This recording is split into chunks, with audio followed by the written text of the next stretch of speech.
Assalamualaikum warahmatullahi wabarakatuh. Waalaikumsalam warahmatullahi wabarakatuh. Alhamdulillah alladzi bi ni'matihi tatimmu shalihat. Wa asyhadu an la ilaha illallah wahdahu la syarika lah. Wa asyhadu anna Muhammadan 'abduhu wa rasuluh. Allahumma faqihna fid din wa 'allimna ta'wil waj'alna minal rasyidin.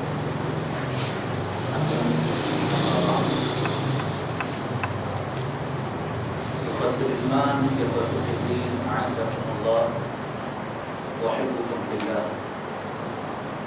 Alhamdulillah, alhamdulillah, thumma alhamdulillah. Ikhwan, alhamdulillah. Kira hari ini kita buat kuliah lepas Isyak juga. Alhamdulillah. Ikhwan, kuliah kita pada malam ini berkaitan pada muka surat 71 jilid yang ke-6 daripada kitab Fiqh Sunnah.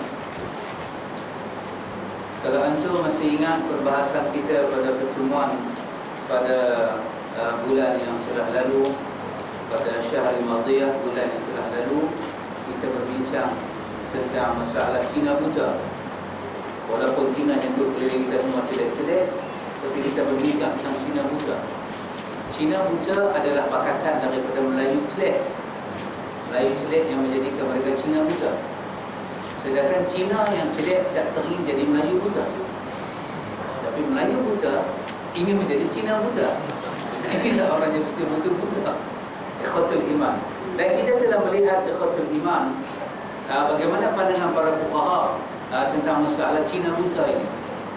Akhirnya kita buat keputusan, orang yang terlibat dengan Cina buta, sama ada wanita itu, sama ada laki itu, ataupun suami kepada wanita yang mentalakkan dia, ataupun pak sanggup, kesemuanya dikutuk dan dilaknat oleh Allah.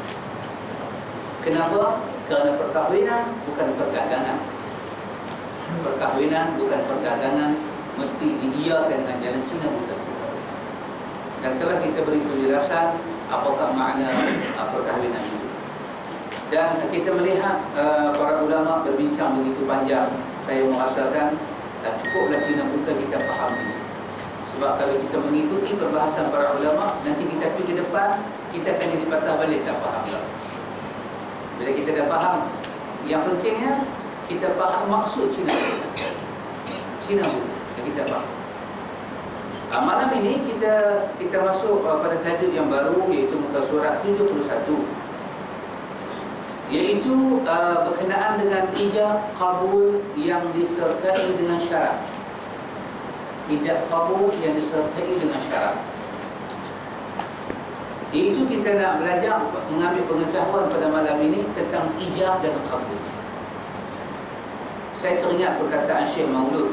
Kata Syekh Maulud, dia kata belajar bab munakahat ni senang.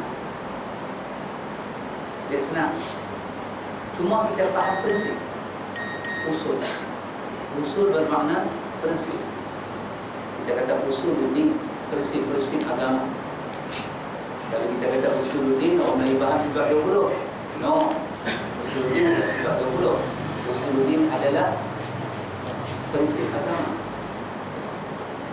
Usul tafsir, prinsip-prinsip yang kita nak tahu dalam tafsir. Itu maksudnya manhaj. Pada usul itulah kita belajar manhaj ta'lim.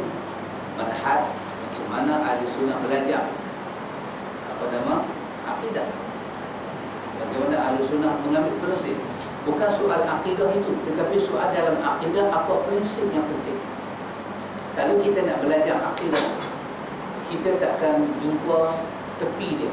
Ibarat laut dia tidak bertepi, ibarat orang tenggelam tak berjumpa dasar laut. Begitu dalam, begitu luas. Tetapi apa yang menyebabkan ilmu kita ni ada penamaan? Prinsip. Prinsip yang menyebabkan kita tak boleh bincang satu benda panjang lebar. Kerana tak tahu prinsip lah, kita kena bincang panjang lebar. Panjang, begitu panjang, begitu lebar. Ada baru ni ada orang ajukan soalan, iaitu ada orang dia kata, ustaz, dia nak Macam mana nak faham khilaf para ulama? Macam mana nak faham khilaf? Khilaf satu bab yang tidak, bab itu khilaf, betul tak? Tetapi nak faham khilaf tak boleh masuk dalam khilaf. Dia kena belajar apa? Manhaj khilaf, usul khilaf. Itu yang penting. Apabila kita ada manhaj khilaf, baru kita tahu apa yang dikhilafkan, apa yang masuk bab, apa yang keluar bab. Kita nak belajar bab bid'ah, tak habis bab bid'ah. Sebab dunia hidup, dunia beredar dan beredar. Ada saja ahli mahfuz menulis kitab tentang bid'ah ini, ibtidah ini. Tak habis baca kita ahli mahfuz. Bid'ah akidah, bid'ah syariah. Lepas tu bid'ah syariah tu pula pecah lagi. Bid'ah dalam akikah, bid'ah dalam kurban. Dia heret tali lembu. Kalau 7 orang dia heret tali lembu kena serah pada tuan penyembelih. Lembu tu kalau boleh faham, lembu kata awak lembu hampak daripada aku. 7 orang dia heret tali lembu untuk apa? For what, my brother? Tell me for what? Tell betul. Betul kena bayar tax, nak bayar. Wakalah. Tak payah wakalah apa. Wakalah kita memang tak boleh sembelih. Itu hari beribadat. Semua orang volunteer, siapa nak volunteer. Pasal itu tidak dibahas. Orang yang menyembelih itu perlu upah atau tak perlu upah, tak dibahas. Hari itu volunteer. Tapi kalau kita tak faham usul, tak faham manhaj, orang berbincang. Tak faham bid'ah, kita tak boleh faham bid'ah apabila kita belajar bid'ah. Untuk faham bid'ah kita belajar apa? Manhaj bid'ah. Syekh Albani menulis 8 manhaj bid'ah. Oh, dahsyat. 8 manhaj bid'ah itu sebenarnya. Belajar itu kita tahu apa bid'ah. Kita belajar apa itu manhaj khilaf. Baru kita tahu apa khilaf, apa tidak khilaf. Apa yang patut dikatakan khilaf, apa patut tak. Ini kita ini benda tak khilaf jadi khilaf. Benda tak khilaf jadi khilaf. Benda yang khilaf, maka cakap lagi yang tak khilaf masuk khilaf. Yang khilaf lagi lah, dia ambil kesempatan dia buang ambil santan. Karena itu kita ada masalah. Belajar. Demikian perkahwinan. Tengok orang kahwin kan, aku nikah kan akan nikah. Sebab aku kahwin kan akan nikah. Berapa orang yang kahwin lah? Yang nikah tu, pada yang kahwin tu, pada. Kenapa jadi macam tu? Yang cakap benda ni Tuan Qadi. Qadi bertauliah, bukan Qadi tepi jalan. Qadi yang mu'tabar. Aku nikah, dia tak puas hati lagi. Aku kahwin dengan anak nikah. Kalau aku nikah dengan anak nikah, macam ada benda tak lepas. Tak puas hati. Aku nikah. Aku kahwin dengan nikah dengan si fulan. Nama sekian-sekian, cuma tak abang nombor seorang anak saya lahir, nombor IC, nombor handphone, alamat rumah, telefon rumah, nombor pejabat, email, Facebook, itu mana. Lepas, semua muka habis. Takut silap address. Mana lecturer dalam dunia nama sama, Rafidah dengan Khasidah, takut silap nama kan. Abang semua dengan mas kahwinnya, sebut mas kahwin RM, ringgit Malaysia. Ekonomi naik ke jatuh, kena sebut. Kalau tukar dengan mata wang asing, berapa jumlah itu, semua detail. Kenapa jadi begitu? Dia tak faham manhaj, akad dan ucapan. Ini kita nak belajar mana? Dalam akad nikah itu, apa yang perlu ada, apa yang tak perlu. Bila kita belajar manhaj, prinsip, kata Syekh Maulud bila belajar, dia punya prinsip. Inilah yang Syekh Kutub. Syekh Kutub dia tak pakai nama manhaj. Manhaj tu dirubah dengan nama lain, tasawuf tadi. Itu yang kena belasah teruk dia. Dia kata tasawuf. Tasawuf ni apa dia? View. Orang putih kata view. Bila sebut nikah, apa view dia? Kita nak senarai satu-satu rukun, panjang. Belajar view dia. Bila kata kahwin ni, apa dia kahwin? Bila kata angkat nikah ni, apa view dia? Apa gambaran? Itu yang saya kutub menulis. Tasawur Islami. Tasawur Islami. Itu hak dia lah. Dia nak bubuh nama apa, nama kitab dia. Tetapi kita nak belajar apa? Kita nak belajar usul. Apa yang prinsip, apa yang tidak prinsip. Maka ini kita nak belajar malam ini dalam dalam bab ijab kabul yang disertai dengan syarat. Ijab kabul. Mari saya beri sedikit penjelasan apa makna ijab, apa makna kabul. Sedikit penjelasan supaya kita dapat. Ijab bermakna wali melafazkan satu lafaz, satu perkataan. Yang dia lafazkan perkataan itu kepada satu orang, biasanya seorang laki-laki, yang hati dia sangat mempercayai laki-laki dari segi amanahnya, baiknya, tanggungjawabnya, dan dia melafazkan kalimah itu secara jahar, bukan secara sir. Yang kalimah dia lafaz itu tak dapat diterjemahkan dengan lain maksud, melainkan hanya dengan satu maksud. Dia menyerahkan waris dia, anak perempuan dia kepada laki-laki itu untuk dijaga. Dan ketika dia melafaz itu di hadapan khalayak ramai, tanpa ada paksa, bahkan dengan reda, itu nama dia ijab. Itu nama dia ijab. Apa dia kabul? Kabul adalah lafaz bagi laki-laki yang mendengar ijab daripada wali kepada perempuan yang dia menikahi itu. Dia pula melafazkan kalimah kabul, penerimaan, menerima. Kabul bermakna terima. Dia makbulkan ijab itu, dia terima. Terima apa? Terima percaya orang ke dia, tanggungjawab orang lagi ke dia. Dan ketika dia terima itu secara jahar di hadapan orang-orang yang terlibat dalam majlis itu, itulah ijab, itulah kabul. Bila kita centum dua benda itu, apa yang kita boleh petik? Kita boleh petik adanya wali, betul tak? Kalau tak ada wali, ijab main ke mana? Kedua, adanya apa? Adanya perempuan. Kalau tak ada perempuan, nak serah apa? Bukan boleh serah dalam agama, tak boleh serah. Dia wanita, nak kahwin ni mesti wanita.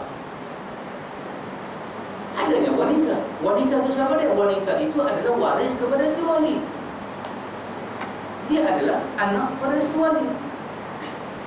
Penjagaan dia yang jaga, dia wali. La nikaha illa biwali. Yang ketiga, kita dapat daripada dua terjemahan itu apa? Adanya laki-laki. Sebab dia nak kabul. Dia nak kabul. Yang keempat, kita belajar ada apa? Adanya lafaz-lafaz tertentu. Maka majlis ijab dan kabul tak boleh majlis bisu-membisu. Tak boleh memutang tangan kalau semuanya orang sihat kan? Kecuali semuanya ngau. Kawan saya dia sengau. Dia tak tahu mak mentua dia sengau. Dia dah kahwin tahun 37. Mak mentua dia bagi dia makan madu. Dia tengok muka mak mentua dia. Dia kata kat mak mentua dia, nak mau makan manu, anak anak. Mak mentua dia mengaji mamu makanlah manu. Dia kata kat mak mentua, nak mau, jangan nak pilih orang. Kalau mak mentua dia kata tak pilih, makan manu. Dia kata banyaknya mak mentua. Dah dulu pilih mu. Mak mentua dia kata, bukan aku pilihan, aku pun dengar banyak hang dengar. Angkat dia bilang ngau. Tak apa. Ini orang elok. Tak tahu akak dia ngau.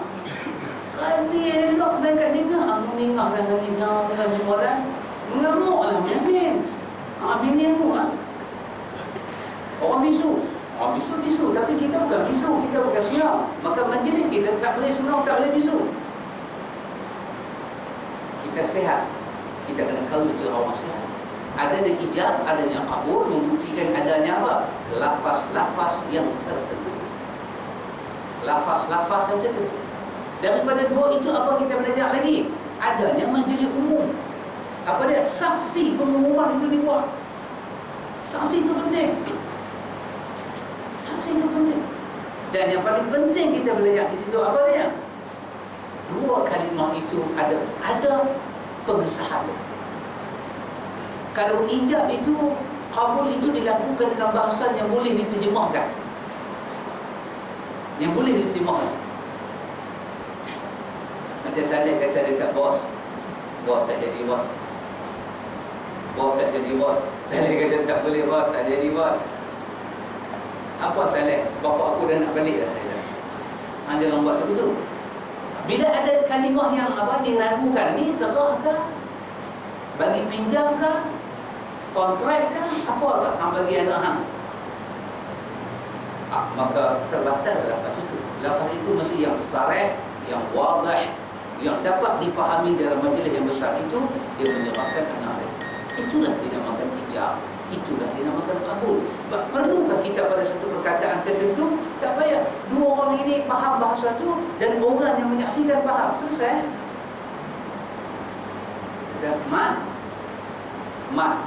Tak sebut nama penuh Malaysia pun tak apa. Mat. Nama dia mat, kita bagi mat. Orang kampung mau bagi mat. Mat. Ya, saya. Beberapa mat lain tak boleh mengaku lah. Saya. Ya, mat. Lah ni pakcik serah anak pakcik dekat hang buat bini hang. Hang setuju tak mat? Tak tu mat tak jawab. Mat, mak ada. Terus mak bagi satu pantun. Kurang tapak tangan, niru saya kadakan. Apa kita buat? Apa kita buat?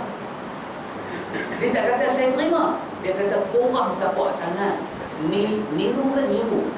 Niru saya tak kadakan. Lebih daripada terima darian runtuh, bulan jatuh ke riba. Ini bukan bulan dengan matahari berdebutan.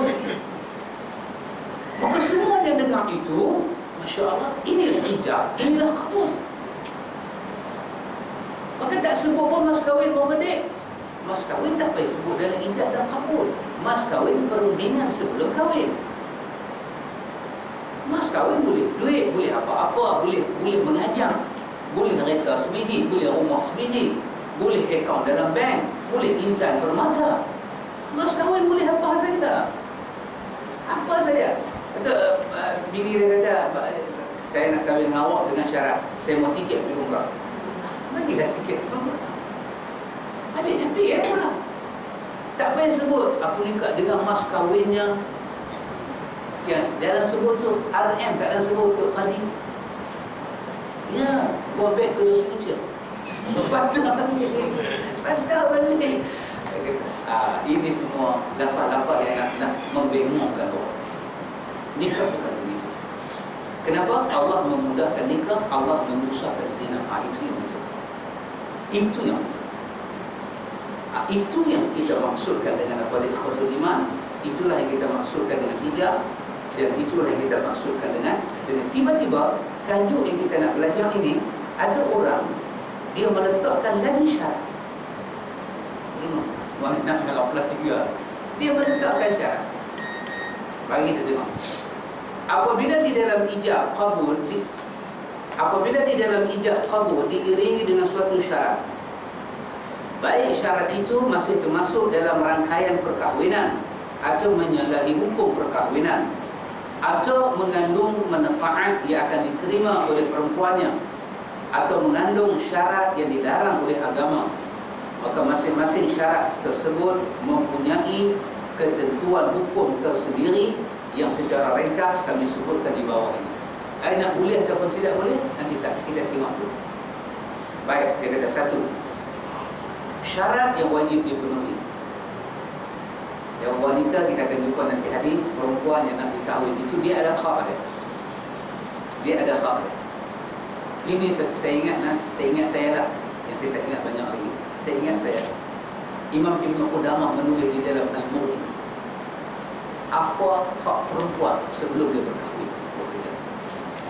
Ya kalau buat laki-laki itu setuju, ambillah perempuan tu. Dia tak setuju, dia tak boleh paksa. Mana boleh paksa? Kita negara demokrasi, tak boleh paksa. Kita tak boleh paksa orang. Kita hanya boleh menganjurkan dia buat keputusan. Tapi kita paksa, tak boleh. Tetapi hidup ini bukan sahaja demokrasi. Hidup ini adalah hak. Dia nak kahwin dengan siapa? Bapak boleh mencadangkan. Bapak kata aku suka lah tengok hamba Allah ni dengan mengaji, dengan warak, dengan begitu. Bapak boleh menganjurkan. Tapi anak tak berkenan. Anak suka terima teksi itu juga. Dia buat macam mana? Kan? Seperti kata apa nama dia? Makcik Milah lah. Terima teksi itu tak masuk minta lagi makcik. Ini Cikgu Syahri dengan apa? Nak kahwin kan? Cikgu Syahri dengan siapa? Rokiah. Nak kahwin dah, tinggal makcik lah. Daripada sini tak masuk, minta lagi. Nak pecah dinding, pecah lah. Sewa kira dua juga lah. Tengok makcik, dia taktik perniagaan bagus. Dia tak apa. Tetapi kahwin itu hak manusia. Lelaki ada hak memilih, wanita ada hak memilih. Kerana itu, ini orang putih yang musibatullah ini, yang buat filem Hak 13 minit menghina Rasulullah itu. Nabi begitulah, Nabi beginilah. Satu filem yang musibatullah, yang buat pun musibatullah.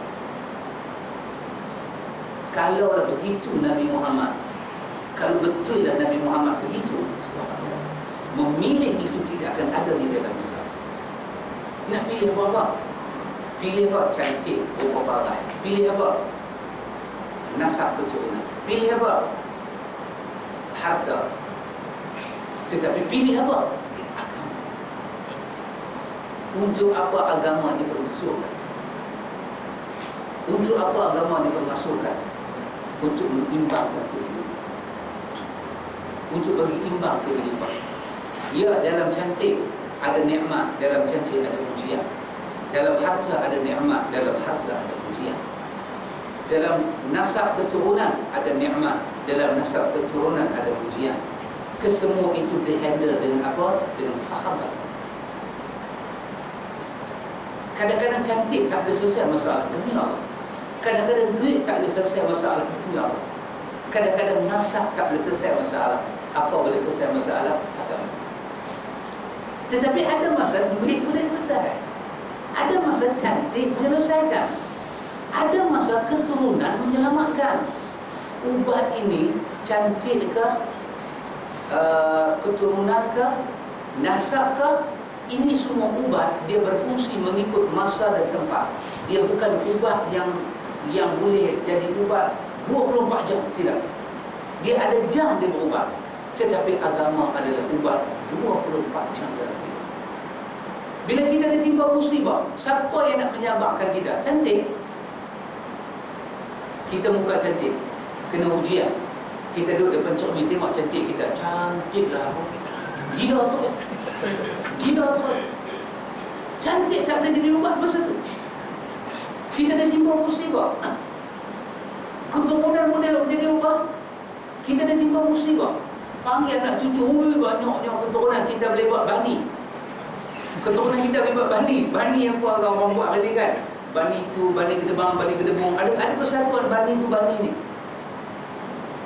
Buat persatuan bani bukan bertambah, bukan kurang, bertambah masalah. Dengan cucu, piuk ni semua buat masalah. Ya betul.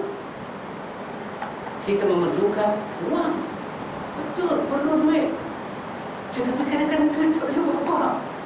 Bertimbun-timbun duit, tak boleh buat apa. Tak boleh buat apa. Agama dalam ditimpa musibah, agama itu. Agama bisik balasan-balasan Allah. Ini agama bisik. Agama boleh bisik pada harta. Agama boleh bisik pada kecantikan. Agama boleh menghandle keturunan. Kalau Nabi Muhammad ini orang seperti yang musibatullah disifatkan, dia tak perlu bawa agama. Tak perlu dia bawa agama. Oh, subhanallah. Kerana itu, perkahwinan itu bukan memaksa dan memenjarakan kehidupan. Tidak. Dia adalah suatu nikmat kehidupan yang diberikan kepada kita. Pilih yang beragama. Tengok, saya bagi satu contoh. Kalau agama itu dia masuk takni, kita ambil siapa? Kita ambil rumah tangga Sabit bin Qais. Dari hadis Bukhari dalam bab khuluq. Siapa dia Sabit bin Qais? Ahlul Jannah. Allah. Hadis surga. Kawan tu dia tu sembang, saya dengar. Dia kata dia menceritakan pada saya lah cara dia cerita tu. Saya kata detik-detik pertama dia menjejak kaki ke parlimen. Dia bukan member parlimen, tapi dapat jadi apa, backbencher di belakang. Dia kenal member parlimen, dia kerek dia masuk. Dia contoh first time dia masuk parlimen tu, dia cerita macam tak ada nikmat dah kecuali yang tu paling nikmat. Wahai dia letak orang duk tegak, tak ada apa-apa, duk tegak. Tapi dia boleh cerita benda tu, saya pun dia pegang karipap tak ada makan, dia pegang dia tak ada makan. Dia tengok dia cerita tu, tapi kita pun geliak karipap pun jadi tak sedap, dia cerita tak sedap. Seronoklah. Ini ahli syurga. Sabit bin Qais menangis dia. Dia menangis pasal apa? Antum tengoklah Sabit bin Qais. Dia menangis bukan pasal dia buat maksiat. Dia menangis pasal suara dia tinggi sikit daripada Rasulullah. Turun ayat, ya ayyuhalladzina amanu la tarfa'u aswatakum fawqa sawtin nabi. Wahai mukmin, kalau bercakap jangan angkat suara ni Nabi. Volume dia tinggi, high volume. Cokok gitu. Kan, dulu saya ada kawan nama Ramli Badak.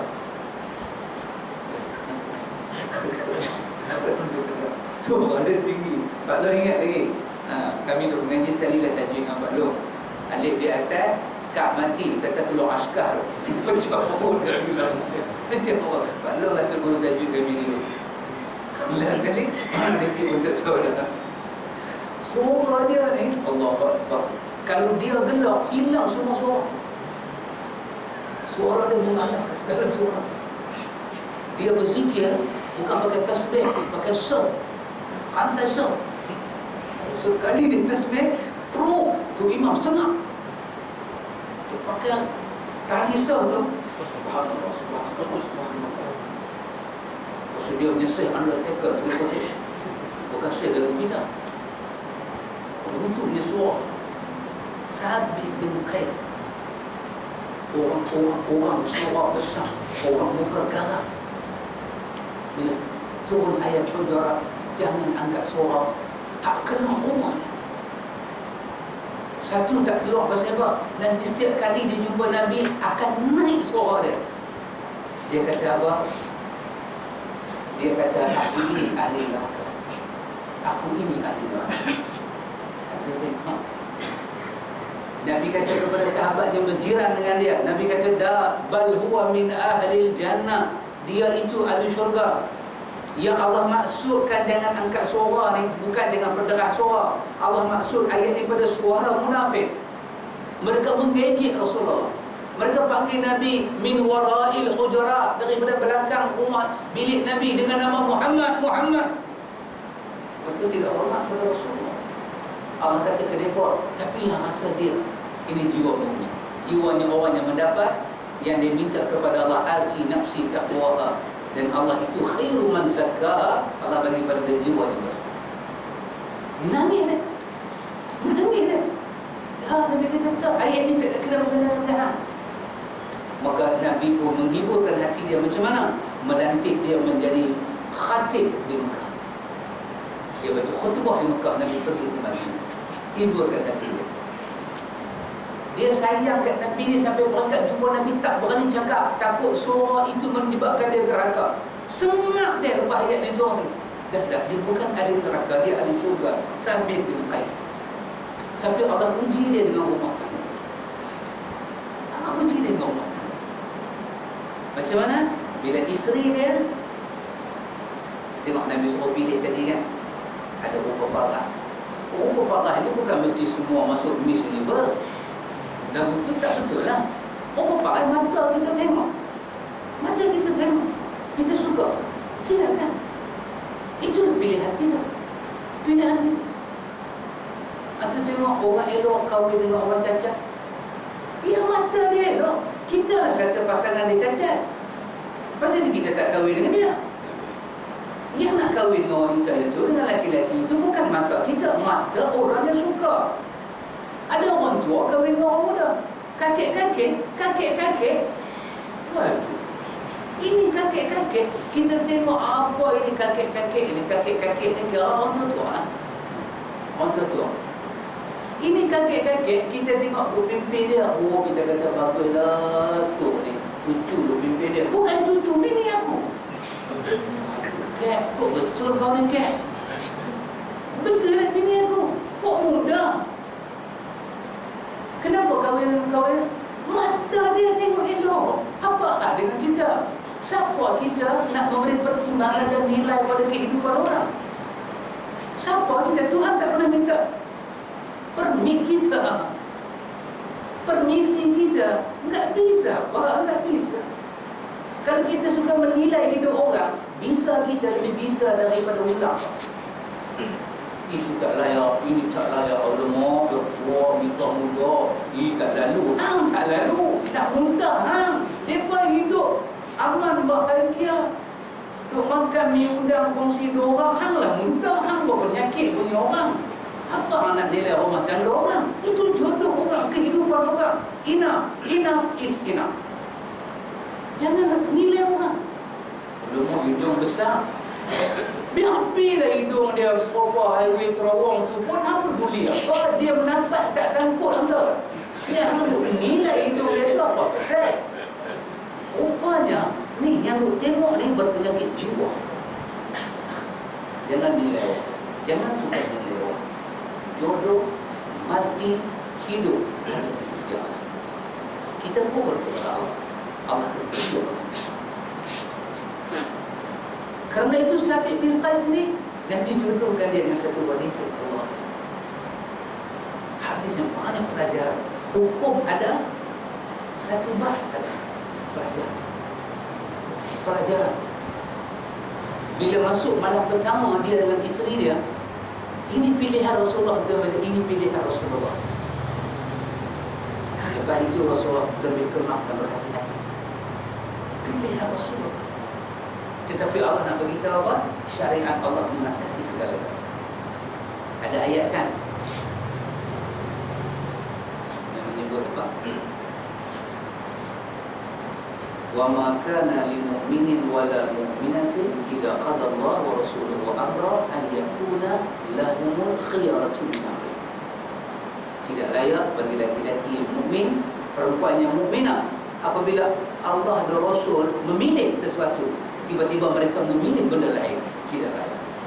Wa may ya'sillaha wa rasulahu, sesiapa yang durhaka kepada Allah, faqad dhalla dhalalan mubina, dia sesat yang sangat. Takut para sahabat dengan ayat ini. Tetapi bila malam pertama dia masuk bertemu isteri dia menceritakan malam pertama dia dengan suami daripada Rasulullah. Apa isteri Imra'ah Sabit dia kata? Dia kata bila suami dia tak ada, dia datang bertemu Rasulullah. Ya Rasulullah, kalau tidak kerana aku takut kepada Allah, artinya dalam jiwa dia ada takut. Kalau tidak kerana aku takut kepada Allah dan kufur kepada Allah, malam pertama lagi aku ludah kepada. Bukan halau, ludah dia guna bahasa. Dan aku nak beritahu, wajah kamu sangat membuat wanita takut. Pasal dia ludah. Muka dia tidak elok, kulit dia tak elok.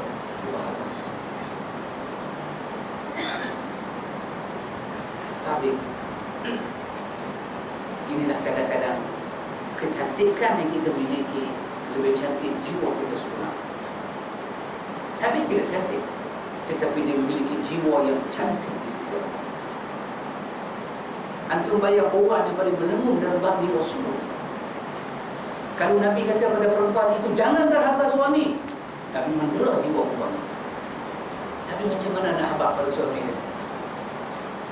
Ini orang ada juga. Abang kata perempuan tu tak berkenan dengan sampai bini dia kata, ya Rasulullah, Sabit ini la aiba fi dinihi wa la khuluqihi. Agama dia tidak cacat, akhlak dia tidak cacat, tapi wajah dia cacat ya Rasulullah. Kulit dia cacat ya Rasulullah. Bentuk muka dia cacat. Aku wanita ya Rasulullah. Aku tak mau suami macam ni. Allah beri Sabit. Orang yang paling tak tahu nak cakap adalah Rasulullah. Dan Nabi tak tahu nak handle kes tu. Itulah khuluk yang pertama terjadi dalam Islam. Tebut darah. Allah ajak Rasulullah. Nabi tengok-tengok bini dia tergemar. Nabi tengok-tengok Sabit. Ya Allah, Sabit. Apa jadi Sabit? Apa pun nak cakap dengan Sabit? Cakap ibu Rasulullah. Dia bercakap dengan hikmah. Tetapi bahasa Rasulullah menyebabkan ayat mata Sabit tak turun satu. Apa Sabit kata? Kawin aku kau yang pilih, cerai aku kau yang tentukan pada Rasulullah. Aman tu. Aku beriman kepada Allah. Nabi panggil isteri sabit. Nabi kata, ada tak lagi mas kahwin yang sabit lagi? Dia kata ada hadiqah, macam satu kebun. Nabi kata, pulangkan balik mas kahwin. Nabi kata, sabit, talaklah isteri kamu lagi satu kali. Tertalak. Tetapi Allah menggantikan kepada sabit sesuatu yang luar biasa. Subhanallah. Karena itu ikhwan, apa yang mata kita tengok dan hati kita nilai benda itu benar, dan kita ada bukti untuk perkara itu, tak ada siapa boleh melarang. Itulah perkahwinan. Itulah kahwin. Kahwin bukan melafazkan ayat-ayat cinta. Apa nama perkara itu?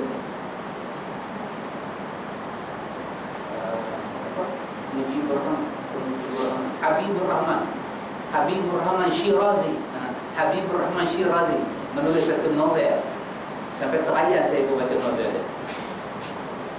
Bagus novel dia. Tetapi itu bukannya agama maksudkan. Tidak. Perkahwinan itu apa dia? Kepercayaan. Perkahwinan itu apa dia? Mawaddah, rahmah. Untuk apa? Untuk sakan. Bukan sakan Melayu. Sakan Melayu mengibat. Sakan Arab ini untuk apa? Lintas umum ilaiha. Condong, tentera, adanya. Dulu tak tentera, adanya perkahwinan tentera, pembelaan, penjagaan, pengawasan. Siapa nak menguruskan ini? Orang yang pertama melihat benda itu adalah wali. Wali tengok, pasal itu dia wali. Wali tengok, apa yang anak tak tengok, pasal itu wali. Macam Pak Long kata Spiderman, saya kata Batman. Kira Batman lah. Itu nama dia wali. Wali dapat melihat dalam spider ada bat. Tak mahu orang pada tukar Batman, Spiderman ke. Itulah nama dia wali. Dapat melihat apa yang tak dapat lihat. Pertama, sebelum wanita itu mengenal sesiapa laki-laki suami dia, wali dulu akan tengok. Pasal itu Imam Syafi'i luar biasa dia. Wali tak setuju, tak setuju lah. Kenapa? Dia ada bi'ah Mesir dia. Dia ada kawasan Mesir. Lain dengan Abu Hanifah. Abu Hanifah di Baghdad. Abu Hanifah di Baghdad, orang di Baghdad lebih kasar dan lebih liar. Sehingga dia kata Abu Hanifah, kalau wali setuju, belum tentu wanita itu kena setuju. Kenapa? Bi'ah Baghdad, bi'ah yang kasar. Kadang-kadang depan wali, orang Kelantan kata berjurus molek. Depan wali berjurus molek, pijak lipan pun tak mati. Itu bengkak kaki dia. Tapi belakang wali, waduh, seperti kata apa? Siapa buat lagu tu? Ramli kan? Depan isteri pijak semut pun tak mati, belakang isteri juri sana enjoy sini. Ingatlah Ramli buat lagu tu. Nampak tak ingat lagi? Dengar lagi. Kan dia katakan, kalau nak memilih kan, pilihlah itu. Dia kata rumah tangga yang cantik yang mana? Yang isteri cantik, suami cantik, menghormati. Kadang-kadang ada isteri cengeng, laki-laki itu kata dia lah bukan Bukhari-Buh. Tapi ada kata kita boleh.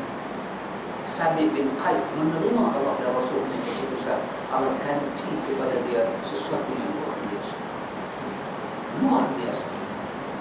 Tetapi wanita itu dipuji oleh Rasulullah. Kenapa? Dia jujur. Dia tak hidup berpura-pura. Pasal itu cerai itu kadang-kadang nikmat. Bukan semua orang cerai itu azab. Tidak. Itu Ustaz dan Kupah dalam forum mawaddah. Mawaddah silap sorry dalam forum keluarga sakinah. Maaf pula kawan dia ni macam tidak. Tersilap. Ikhwatul iman, itulah nama kasih sayang. Itulah ciri-ciri dia. Maka itu yang sepatutnya bila kita nak buat syarat dalam perkahwinan, mestilah syarat yang membahagiakan, bukan yang mendatangkan malapetaka. Maka kita tengok satu, ikhwatul iman. Syarat yang wajib dipenuhi iaitu yang termasuk dalam rangkaian dan tujuan perkahwinan dan tidak mengandung hal-hal yang menyalahi hukum Allah dan Rasulnya, seperti menggaulinya dengan baik, memberikan belanja, pakaian dan tempat tinggal yang pantas, tidak mengurangi sedikit pun hak-haknya, dan memberi bahagian kepadanya sama dengan isteri-isterinya yang lain. Kalau dia dimadukan, tidak boleh ia keluar rumah suaminya kecuali kalau diizinkan. tidak mencemarkan suaminya, tidak berpuasa sunnah kecuali kalau diizinkan suami, tidak menerima tamu orang lain di rumah suaminya kecuali dengan izinnya, dan tidak membelanjakan harta suami kecuali dengan izin dan lain sebagainya. Syarat yang macam ni syarat yang semua orang boleh buat. Kita sebelum kahwin, masing-masing kita besar, aku mau macam ni, aku mau hang keluar rumah pun minta izin pada. Syarat yang macam ni, kata pengalaman kita tak salah kita buat. Pasal itu di antara maksud kahwin. Itu di antara maksud kita kahwin. Bukan kahwin, orang putih kata remind. Apa remind? Sekadar kita ini muzakir, kita bagi kawan tu ingat balik, kita muzakir dia, kita bagi dia ingat. Abang saya pesan, kalau belum kahwin tak boleh bagi abang, tak boleh bagi abang. Belum kahwin, you, saya pesankan you kan, you, saya minta elok-elok lah besok nanti kita wife and husband and wife, you jangan buat musuh dengan keluarga. Boleh tak wanita kata demikian? Of course, why not? Pasal apa? Dia duk tengok banyak dah gambar Hindustan duk tunjuk Pak Mentua dapur, menantu sosok Pak Mentua balik. Duk katil pun 3132. Saya tak mau macam tu. Saya nak rukun damai. Tak mau duk kalang kabut ni semua. Saya nak cantik-cantik. Saya nak kita jadi keluarga 69. Bapa menikah anak menikah mak. Cantik ke betul ke cantik? Orang gaji baru dia nak kawan dia punya. Tu cantik. Hidup betul rukun damai. Walaupun 69 tapi damai. Syarat itu tidak salah. Suami pula buat syarat. I pun macam tu. I esok you jadi bini I tak mau you duduk pergi keluar tak tentu halal. Tak mau. You nak keluar, you nak puasa sunat ke, you kena minta I punya permit dulu. You orang tu I job. Ya dulu sah. Tak job jangan duduk puasa sunat. Nanti I pergi beli cakut tiaw Sungai Dua tulang basuh punya. Siapa nak makan? Dah basuh dah tulang tu, siapa nak makan? Betul ni ada. Cakap tiap usaha. Telur basuh, telur ayam basuh. Siapa nak makan, saya dah beli lah. Telur basuh bukan boleh simpan, rosak. Dia makan. Jadi balik-balik duduk puasa. Siapa boleh, dia kalau sejuk dia tak sedap. Dia kena makan tengah puasa. Kalau boleh tengah makan lidah jatuh seketui itu, aku baru betul. Air bagi syarat itu. Ini semua syarat-syarat yang tidak melanggar. Kita kata bukan kahwin itu kontrak, tidak, tetapi sekadar remind. Mungkin orang barat begitu remind balik. Ini kata saya Sabit, tak apa. Syarat yang macam ni kita buat sebelum majlis itu jadi, tak ada masalah. Tak ada masalah. Kan kadang-kadang mak minta hang lepas kahwin ni hang duduk dalam rumah ni, hang tersedut sewa atau mana-mana. Hang kakak hang dah keluar, adik hang pun dah keluar, hang nikah pun dah keluar, tinggal pun dengan hang. Rumah duduk ada 7 tingkat. Hang tahu tak, satu tingkat aku duduk rumah tu sampai tingkat atas aku habis rumah tu, tahu tak? Habis takkan aku nak pergi Indonesia, habis sewa rumah ni, hang duduk lah. Yang menantu tak mau, pasal 7 tingkat. Mak mentua tak larat mak dia, nak kena mak sekali. Baik dia pergi sewa flat 2 minit, dia mak satu rumah pun tak apa. Syarat dah betul boleh dia berikan. Dan mak mentua boleh masuk campur. Mentua kata kasih nak jadi menantu makan. Kasih duduk rumah mak boleh tak? Kasih tak apalah, tak boleh mak pun cuci lantai pun tak apa. Kalau kasih tak setuju, kasih abang tak setuju. Tak mau depan aku ya, belakang dia maki mak mentua dia apa. Aku ni punya orang tua pun ada. Aku nikah dengan anak dia, bukan nikah dengan dia. Dia berpasal aku pasal apa? Ini semua tak mati. Baik, tengok pula. Lagi satu syarat yang tidak wajib dipenuhi. Ada juga syarat yang kita jangan buat. Di antara syarat yang tidak wajib dipenuhi tetapi akad itu sah. Ada juga dia buat syarat. Pasal dia kata tak, syarat apa pun asal tak haram sudah. Apa syarat dia buat? Syarat menyalahi hukum perkahwinan, bukan hukum agama, hukum perkahwinan kan. Hukum perkahwinan ni apa dia? Kita kahwin untuk apa? Untuk. Bukan nak kata enjoy. Tak, itu bahasa orang putih. Tapi nak menikmati kehidupan. Dulu home alone. Makan nasi kandar pun seorang, pinggan tak payah basuh, makan berdana plastik, onyok-onyok paper tu balik masuk tok sampah. Pun sedap dah. Ni nak rasa makan lidah. ayam tangan isteri kita, ayam tangan mak mentua. Yang kata pengalaman makan nasi mak mentua ni. Siapa ada mak mentua? Saya tak ada mak mentua. Orang ada mak mentua. Mak cerita apa sedikit-sedikit. Macam mana mak mentua masak, letak. Orang duk cerita kita ada cuma orang kita tak ada mak mentua. Mak mentua pun tak ada, mak pun tak ada. Apa anak dia tempian. Anak dia tempian. Guru kata Pak Haji Bakir. Jadi itu namanya perkahwinan. Kalau kahwin pun, masa tak kahwin makan ayam kotak, lepas kahwin minum ayam betul. Biar menikah orang betul. Kahwin pun makan nasi dalam bungkus, tak kahwin pun nasi dalam bungkus. Itu kan bercanggah dengan hukum perkahwinan. Walaupun hukum hakam agama tak salah. Dia sayang kat bini dia, bini muda dia bawa ayam. Melta, hai Ling, awak Ling angkat, nanti jari patah, susah. Tuh. Yang kata, siapa dia? Haji Bakar. Anak ada Osman Bakar. Osman Bakar. Yang kata Pak Bakar tu. Pak Bakar tu. Takut jari ini patah. Dia takut jari bini dia patah, terseliuk lari ke mana. Tak apa dia kata, kita makan nasi bungkus. Dia rela, bini dia rela. Tak bercanggah dengan hukum hakam agama, tapi bercanggah dengan hukum hakam maksud perkahwinan.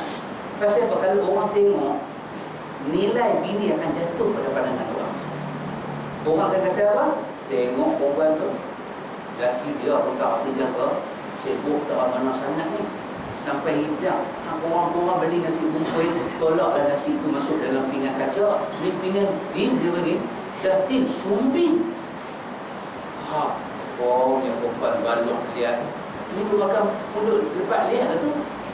Kan jatuh maruk. Dan dia sendiri agama tak jatuh, lelaki dia rela. Dia peduli apa orang kata, yang penting lelaki dia. Tapi bercanggah dengan hukum hakam perkahwinan. Betul tak pakcik? Yang pakcik habaq baru ni kan, trust itu penting. Dalam perkahwinan ni kena wujud trust. Penting. Bukan trust NGO tu. Yang trust bermakna,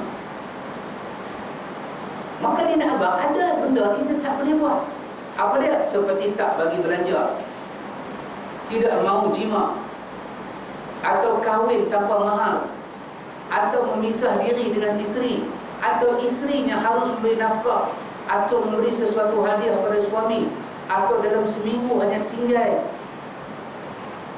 bersama semalam, atau hanya mau tinggal dengan isteri di siang hari, tak mau tinggal di malam hari. Ni menikah apa ni? Ni menikah apa ni? Awak jadi macam tu. Awak jadi macam tu. Dan dia seronok.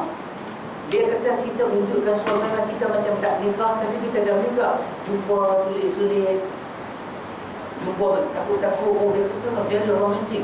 Ni bukan romantik, ni gila. Ni bukan romantik, ni gila. Orang menikah nak duduk sebelah, nak tanya khabar, nak itu, nak ini, nak berhidup. Ini lagu ni punya syarat. Syarat lagu ni canggah dengan hukum perkahwinan. Antu tengok satu benda kita belajar apa dia? Agama tak mau kita meletakkan sesuatu tak kena pada tempat dia. Kalau kahwin ada hukum dia. Kalau tunang ada hukum dia. Kalau orang bujang ada hukum dia. Tak boleh bujang duduk tempat kahwin, tunang duduk tempat. Tak boleh begitu. Saya ingat lagi orang tua kata, esok dah kahwin jangan jadi bujang. Dia mengambil masa nak faham. Kalau dah kahwin jangan jadi bujang. Kata saya punya pasal, saya nak bujang kan, nak apa kan, pakcik boleh apa? Pakcik nak bujang pun boleh. Kita beritahu lah pakcik tu. Kita kata apa? Kalau dia kata live begin berapa? 14 40 kan? Saya 40 benda lagi, bujang apa bujang? Bila dah kahwin baru tahu. Ada ujian-ujian Allah yang masuk, orang akan merasakan nak rilis, nak hidup seorang-seorang, nak bangkit lambat-lambat, nak makan tak mau fikir agak siapa, nak bodoh berlahak terlentang tidur ke pedang.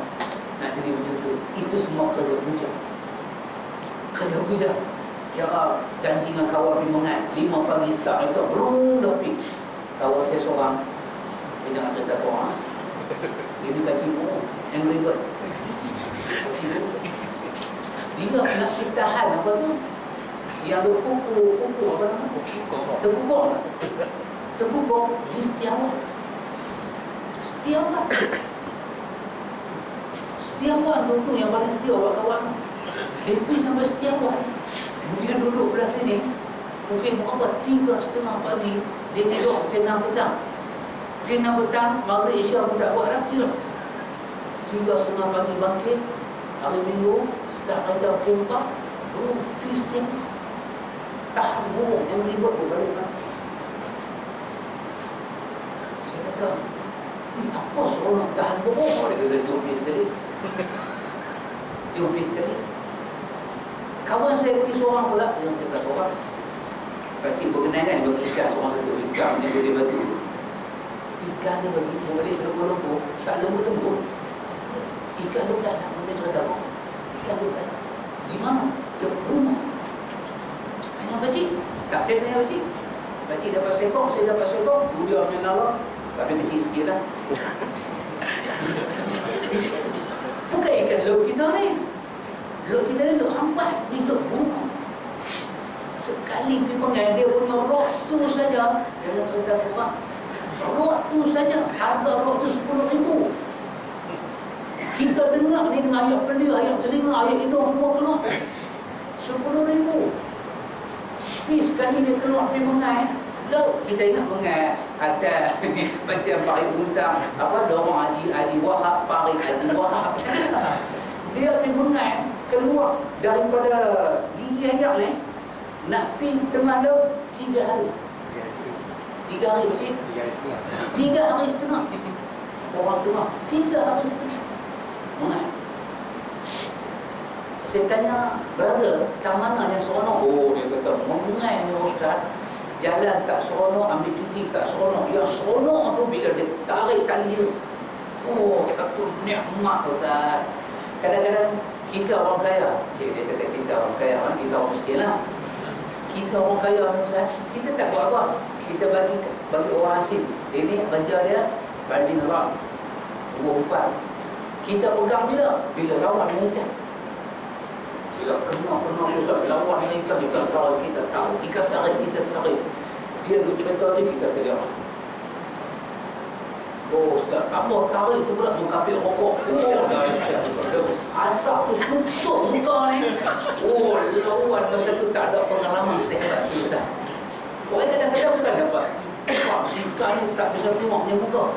Ikan mulut tengah, mulut panjang, ikan yang tak ada gigi palsu pun ada ikan. Oh macam gini punya ikan tu ada. Tapi pengalaman tu Ustaz, Allah. Itu dia tinggal bini dengan anak-anak dia pergi 20 hari bila tapi sekali dia buat balik ikan tu dia 1 kilo ikan dia tu harga ikan yang dia bagi kat saya sekong, pakcik sekong tu dia ada berapa ratus, 250 ringgit punya ikan. Tapi 2 ekor 200. Kita orang kampung dapatkan terima kasih untuk pula ikan tu. Dah kecil, mahal nak mampu. Mahal kau dia kata, inilah cara orang makan. Kita pergi market, dia habaq kata ikan kembung RM9. Nak jatuh kata macam mana kena? Maaf dia tu RM9. Orang sikit RM5. Dia nak kata you sendiri pilot lah. Bukan pasal dia ikan kembung RM9. Dia nak tak tahu kalau dia hujan. Hujan lah dia kata payung tu ada. Dia keluar kat payung. Dia kata pergi keluar sendirian, kakak sendirian jual semua. Kata dia bagikan 2 ekor 250. Memang kita tak tengok kan. Subhanallah. Tapi bila dah kahwin, orang doktor kata jangan hidup dia. Kena ingat tu makan roti canai itu ada lagi satu mulut di rumah. Makan bismillah. Pasal inai tak habis lagi di jari tu, bila pegang apa tu nampak inai. Lama-lama inai tu hilang, terlupa dah kahwin. Oh mulut tu kan. Apa lagi satu mulut. Subhanallah. Ikan dalam motor tu sampai basi tu kan. Baru balik rumah. Subhanallah. Dua kali saya punya pengalaman duduk dengan kawan, sampai ikan dalam agama itu bau. Dia pun terlupa dia beli ikan. Dia tu siapa? Jangan ikan. Itu ganti nama. Terlupa dengar kata ada ikan. Sampai bau. Dia kata bau pun bau lah. Mujuk banyak bila makan hati. Jiran sebelah makan tulang. Subhanallah.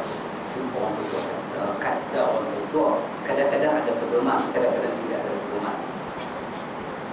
Syarat ini semua batal dengan sendirinya. Jangan buat syarat nak merosakkan makna kahwin, sebab menyalahi hukum perkahwinan dan mengandung hal-hal yang mengurangi hak-hak suami isteri sebelum ijab kabul. Dan sebelum ijab pun dah buat perangai. Ada saya tekak tu, saya sembang. Dia kata, Ustaz, bakal menentu dia kata dekat anak perempuan dia. Dia kata, besok kalau kahwin, nak tukar tudung boleh tak? Pakai tudung lah, tapi tak mau macam tudung orang ni. Nak tukar sikit lah. Hai, belum nikah buat perangai dah. Belum nikah buat perangai dah. Dia pun tak ada apa-apa kat perempuan tu. Besok bergerak lelaki, lalu tu semua jangan cari penyakit. Dapat banyak lagi orang lebih baik. Adapun akad sendirinya, akadnya tetap sah. Sah kalau kita buat. Kita esok kita kahwin, kita jumpa seminggu sekali saja. Lain nak rumah Tuhan, duduk rumah. Seminggu sekali kita jumpa. Dan jumpa pun kalau boleh curi-curi. Hang jangan keluar ke pintu, hang macam nakut pula. Dia siap, dia siap. Dia kata, apa macam tu? Bapak hang nampak, hang jangan keluar. Bapak hang tengok, bapak hang lari. Bagi orang tu angry. Aku mahu macam tu. Lagu tu tak, bukan kata batai kahwin, cuma orang panggil perak. Dua ekor ni mengumpul di seluruh negara. Buat contoh sampel pada perkahwinan rumah tangga baru ni daripada perkahwinan perak. Tak rosak, akad nikah tak rosak, tapi merosakkan maksud perkahwinan. Yang menyebutnya tidak berguna dan tidak disebut pun tidaklah merugikan. Apa nak disebut syarat-syarat itu tu? Karena itu akadnya tidak batal. Sebagaimana kalau disyaratkan mahar yang haram waktu ijab kabul. Mahar daripada duit judi, sah tak nikah? Sah juga, apa masalah dia? Sah juga. Lagu ni dah buat syarat-syarat merepek, dah betullah cerita dia. Sebab perkahwinan itu tetap sah sekalipun tak disebut apa yang nanti harus jadi mas kahwin. Jadi ijab kabul dengan adanya syarat yang batal itu tetap sah. Syarat-syarat itu batal, tetapi perkahwinan itu sah. Tapi kita bagi satu beban dan jangan begitu. Pasal itu kita kahwin ni nak seronok. Walaupun saya guna bahasa seronok, bukan makna seronok apa ada. Seronok dengan makna jiwa tu apa kecil. Itu nak kecil. Orang lama kahwin kan. Berapa lama kecil kahwin? 14 jam? Lebih lah. Sama lah kita lama. 14 jam kata tak. Anak kecil yang besar sekali umur berapa?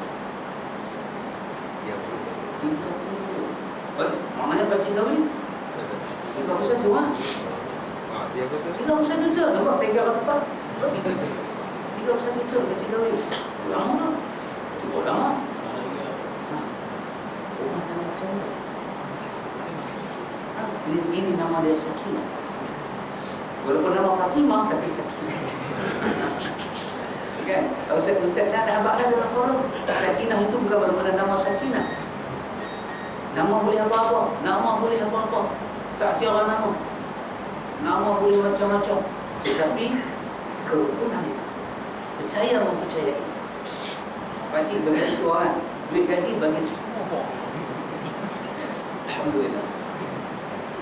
Alhamdulillah, apa yang pakcik buat tak dapat dinafikan. Satu benda yang benar. Alhamdulillah. Tapi bukan semua isteri boleh buat begitu. Sekali lagi tolak motor betul je. Awak tak naik. Aku saja suka tolak motor. RM5 dia minyak boleh tak bagi. Ada juga. Tapi apa yang pakcik buat itu satu benda yang perlu kita belajar. Apa dia? Ikhlas. Apa dia pakcik berulang? Wujudkan kepada isteri kita percaya. Dan isteri kena wujud kepada suami kita kita percaya. Percaya. Pasal itu saya pesan suami isteri, ada satu benda yang banyak saya tengok orang berbisik di telinga saya. Ini pengalaman saya dengar dan saya buat satu keputusan. Jangan suka semak benda-benda peribadi, terutama handset. Banyak. Paling depan saya, di bani handset di tempat. Oh, Masya Allah, ni betul-betul punya pinggul buat ni. Jadi sebuah sudin kan. Sudin masuk-masuk, dia tengah buat filem kan. Dia tu tarik pedang nak bagi dia. Kau dah tahu belajar. Wah, jadi dia kata maaf apa? Maaf apa? Jadi kau minta maaf. Belajar ni pasal aku nak pukul lapang mata kau tadi. Apa ni kawan tu dia takut. Dia pemain rumah saya. Nak tanya pandangan. Sekali handphone melayang depan saya. Boom, bunyi. Alah. Keras. Kita masih tetap tak ada masalah. Siapa nak tengok. Siapa nak pakai. Diary pribadi. Tak ada apa macam. Tapi bagi sebahagian orang mencemarkan dia, camar jiwa. Cabak betul-betul cabak. Cabak dia. Semalam, kuliah semalam. Abang Man boleh dah semalam kan? Abang Man ingat tak semalam soalan? Apa dia? Handset. I sayang dekat you sayang dekat I. Tapi bini ni, dia tahu kata lelaki dia tak pernah kawan dengan perempuan. Semua kawan janda. Betul tak semalam Abang Man? Abang Man pada semalam. Tapi kelak Man, I sayang dekat you, I love you. Lepas tu adik dia tengok. Nombor telefon yang tak jantan. Tapi ayat tu ayat perempuan. I tak pelindut lah kalau tak ada you. I rasa macam nak lemah dah walaupun duduk kat table sen. Saya kira pada jangan macam tu, nanti I datang selamatkan you. I nanti bawa nak ambil darah. Kalau betul mana ada? Awak tu tanya kat saya depan rumah. Apa Ustaz? Nak cakap apa ni? Bini dia tanya, ni siapa tu hantar kat you ni? Allah, dia kata budak-budak pejabat ni suka duk kacau begitu lah. Dia ni kadang-kadang dia hantar macam-macam, aku boleh lemah pun. Tapi kalau aku tak layan pun dia hantar. Kalau aku layan pun dia hantar. Aku pun balas bila betul lah. Tengok. Dan itu pun ada juga. Malam soalan tadi bertanya. Nak buat macam mana? Kita pun takkan jumpa sahabat, sahabat begitu. Kita pun tak pernah tanya jumpa sahabat, I love you sahabat. Apa? Kalau saya jumpa pakcik sekali kan, jumpa pakcik, I love you so much. Pakcik nanti berbuli macam ni. Apa mamak ni buat gila dah 10 kali. Allah. Tak tahu berjalan situ buka kan pakcik tengok ni buat. Oh jangan pakcik, jangan buat besar. Jangan macam tu. Tapi begitulah kehidupan manusia. Jadi ikhwatul iman, betul saya nak angkat yang tidak ada dalam kitab yang pakcik kata kepercayaan. Pasal itu rukun negara pun mula-mula kepercayaan, tetapi kepada kepercayaan itu belief itu important part in our life. Part angle yang cukup most important dalam hidup kita. Apa dia? Terus itu apa orang kata bisa, apa yang kita tengok itu, apa yang kita rasa itu. Dia pesan kat sini, bila kita kahwin, jangan kita buat syarat-syarat yang akan merosakkan perkahwinan kita. Antum tahu ikhwan, dalam hadis kita baca, rumah tangga siapakah yang paling dahsyat diuji oleh Allah? Rumah tangga yang paling dahsyat diuji oleh Allah adalah rumah tangga para Nabi. Bukan kata cerai, Nabi menyaksikan isteri mereka mati kufur. Allah. Antum boleh bayang bagaimana Nabi Allah lutut dia jatuh di atas kapal dalam surah tu. Tangan dia panggil, ya bunayya, ya bunayya, ya bunayya. Oh, Maisar. Tapi kita duk mengaji arah ni, ya itu ya apa? Seru kan? Seru apa? Irkam makna. Irkam makna. Masuk atau bau dengan makna ikut ayat. Ikut ajaran ayat. Tidak ada siapa boleh tolong kamu wahai anakku. Anak dia ejek dia, anak dia tak percaya. Tapi ayat tidak menggunting hubungan itu. Dia bunyi. Ayat dah naik kat sini dah.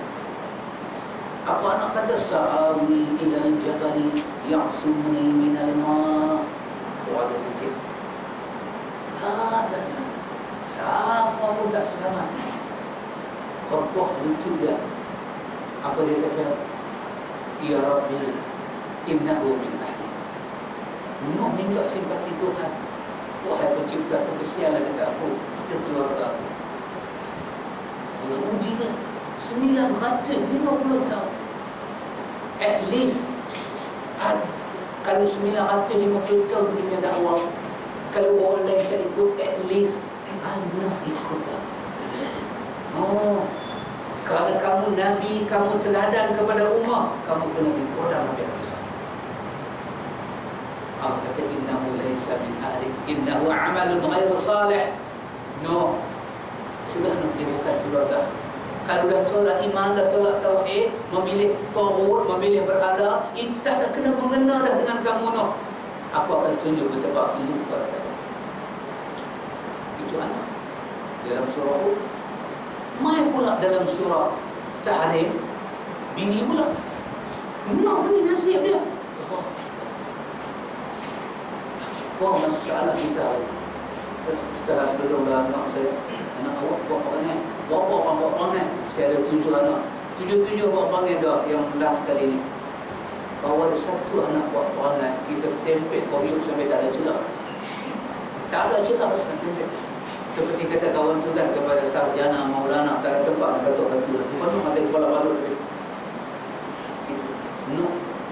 Antum bayang ujian Allah kepada rumah tangga Nabi Allah, no? Dia pembawa tauhid, dia menceritakan tentang sakinah, dia cerita tentang kedamaian. Tiba-tiba orang tunjuk jari, mana sakinah rumah anak? Dia macam kenapa nampak juga itu. Allah kata ada 2 wanita yang khianat pada suami dia, Nuh dan Lut. Imra'ah Nuh dan Imra'ah Lut.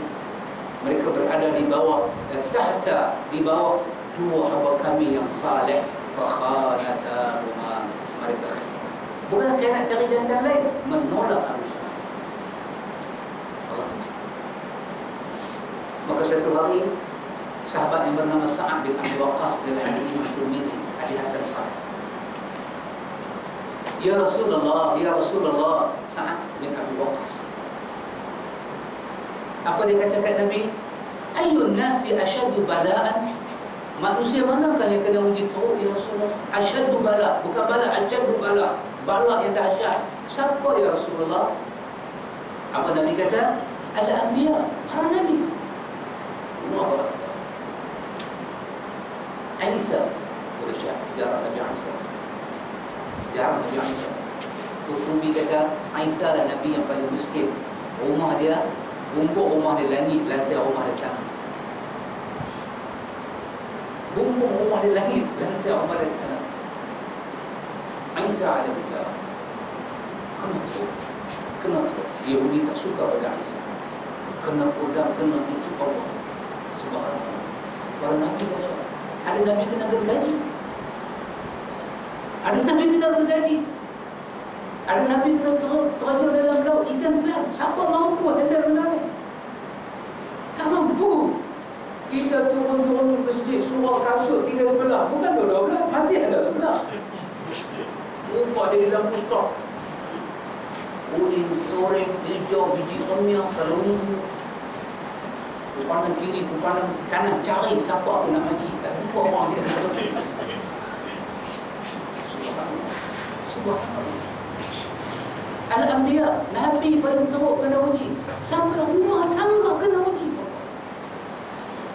Sampai Nabi Ibrahim kata apa dekat kaum dia? Bila kaum dia datang tengok-tengok malaikat menjelma sebagai manusia cantik, hidung terletak semua cantik elok. Mereka punya ni mai dah. Panggil hudu mereka mai dah. Panggil hudu mereka. Dia pergi pokok lorong gaul ni. Panggil hudu lah. Apa Nabi Ibrahim kata? Pinanglah anak aku buat isteri. Pinang anak aku buat isteri. Allah uji. Nabi punya nak selamat umat, dia sanggup bagi anak dia. Ujian Allah. Ujian Allah. Kita ni, kalau main mangkak jahat begitu, sanggup bagi adik kita ada. Apa kita ada? Bega, panggil aku macam kamjat. Nak bagi adik aku. Tengok Nabi. Kalau dia tu pukul anak Nabi, dia tu dera anak Nabi, tapi jiwa Nabi maksiat jangan buat. Aku tangguh penderitaan itu. Ya Rasulullah, ayun nasi asyadul bala'. Siapa yang paling teruk kena uji? Nabi kata al-anbiya, Nabi kata para nabi. Para nabi. Summal amsal fa amsal. Kemudian di bawah sikit, di bawah sikit. Orang yang mencontohi Nabi kuat, kemudian yang mencontohi Nabi juga tapi tak berapa kuat. Ikutlah tingkatan masing-masing. Tapi ada hak buat diuji oleh Allah. Apa sekalipun. Kan dalam hadis Huzaifah, apa Huzaifah kata? Diuji seseorang itu pada keluarganya, jirannya, anaknya. Maka kadang-kadang dia buat sembahyang, puasa, zakat mengkifaratkan dosa. Itu uji. Uji. Sangat uji. Sangat-sangat ujian. Dan sedih kita tengok ujian orang. Tetapi adalah pelajaran kepada kita yang sangat besar. Nabi kata apa? Nabi kata yubtala rajulu ala hasabi dinihi. Allah uji satu-satu orang itu mengikut kiraan perhitungan agama yang dia amalkan. Apa Nabi kata? Fa in kana dinuhu sulban ishtadda bala'uhu. Dia mengamalkan agama dengan istiqamah dan sabar, ujian datang berat kat dia. Kenapa? Kerana balasan Allah besar kepada dia. Allah. Nabi kata apa? Nabi kata wa in kana fi dinihi riqatun. Kalau agama yang dia amal itu nipis, Nabi kata, ringan. Nabi kata ubtuliya ala hasabi dinih, maka Allah uji kat dia pun ringan. Besok balasan dia pun banyak tu. Allah. Tengok hospital, hak mata lagu pulang sebelah pun. Alhamdulillah. Kita potong ikan buka sikit, plaster sampai lengan. Doktor banyak cuak main dengan doktor sampai lengan. Doktor tu doktor pelatih, doktor pun jadi mentor. Doktor kata ni, kenapa ni? Doktor kena potong pisau masuk pusing ikan. Doktor kata macam mana pisau tu naik sampai lengan ni? Dan dia dah betul-betul kena datang sini. Habis dia kata sakit sampai sini ni, orang sampai lutut sakit ni, orang nak badut dah tadi ni. Doktor nak cuak, lupa perubatan dia begini. Punya manja yang kita ni pukulan nasi lemak pagi-pagi, dia jadi lemak tu. Nabi dulu kena uji. Allahu Akbar. Nabi kata apa? Tengok Nabi kata, fama yabrahul bala bil abdi. Allah akan uji dan ulang ujian itu dan ulang ujian itu dan ulang ujian itu. Sampai mana? Hatta yatrukahu yamshi 'ala al-ardi wa ma 'alayhi khati'ah. Sehinggalah hamba yang kena uji itu berjalan di atas bumi, tidak ada satu dosa yang dibawa. Allah akan bersihkan hamba yang dikasih sampai mereka itu. Allah bilang ini. Ada satu budak sekolah, dia kenal saya. Budak 10 tahun. Dia kenal saya. Memang saya. Dia tunggu anak. Pakcik bapa Hafiz lah. Dia bapa Hafiz. Pakcik pandai lah. Dia tanya saya pandai lah.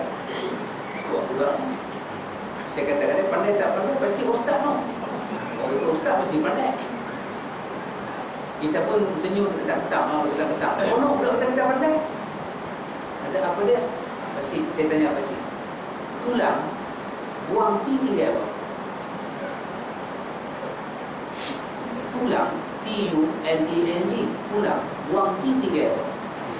Jadi ulang kan? Dia repeat lagi sekali, tulang buang tinggi dia apa? Saya kata ulang. Dia repeat lagi sekali. Dan sekali pun saya sedang, budak ni kenapa? Pasal apa dia kata tulang? Saya tu kata ulang. Apa kena aku? Saya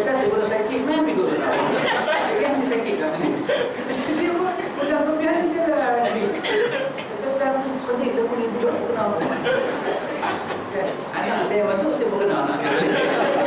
Saya berkenal. Dia kata, Hafiz, tulang berhenti tinggal apa? Dia kata ulang. Saya ulang balik. Tulang berhenti tinggal apa? Kalau kita dah kenal lagi.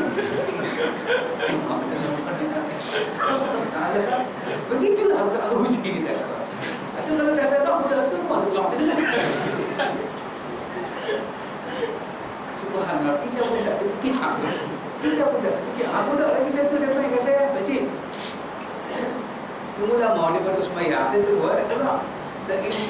Semua budak keluar muka cerdik. Nak cari muka bagaimana kita tak ada, semua cerdik. Semua dah hafal Quran.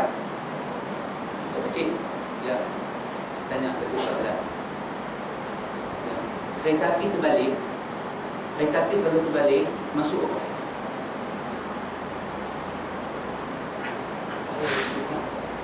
Kereta api terbalik, mampu itu semua. Ya mati yang masuk. Saya pun berbalik. Saya buat muka jom.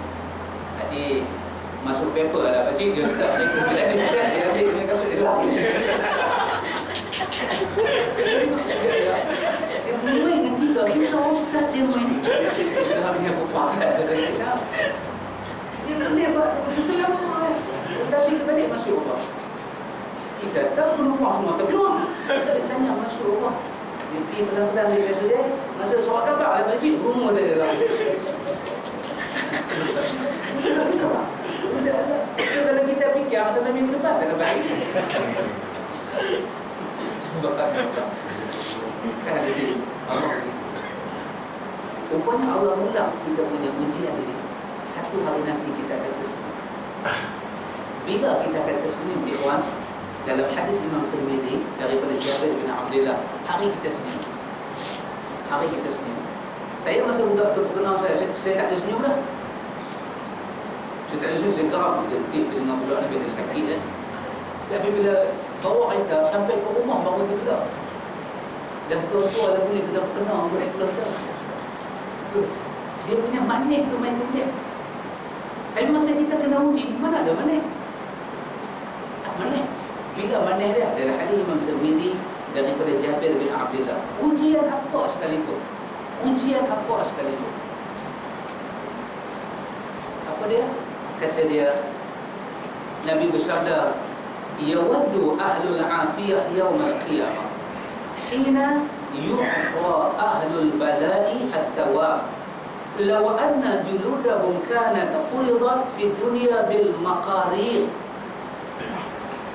Jabir kata, Nabi kata, yawaddu ahlul afiyah yawmal qiyamah,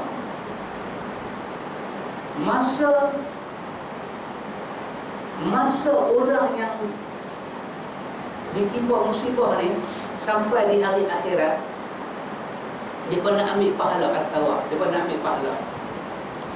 Ini adalah hari, kemarin hari diuji, hari ini adalah hari jaza kan, yaumul jaza, hari mengambil ujian itu punya hasil.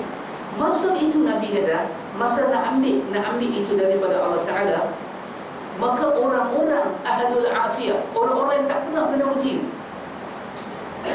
seringan-ringan uji, apa Nabi sebut dalam hadis Muslim, syauqah, duri. Apa dia? Nabi kata sedih uji. Nabi kata apa? Nasab, letih, tak larat, badan rasa lemah, uji Nabi. Kesemua itu mengifaratkan dosa.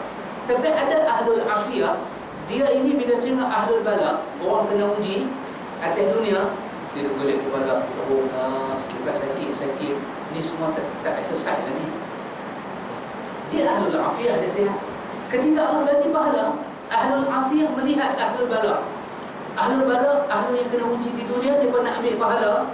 Pada masa itu ahlul afiyah melihat balasan Allah. Apa dia kata? Dia kata, law anna juludahum kana quridat fi dunya bil maqarid.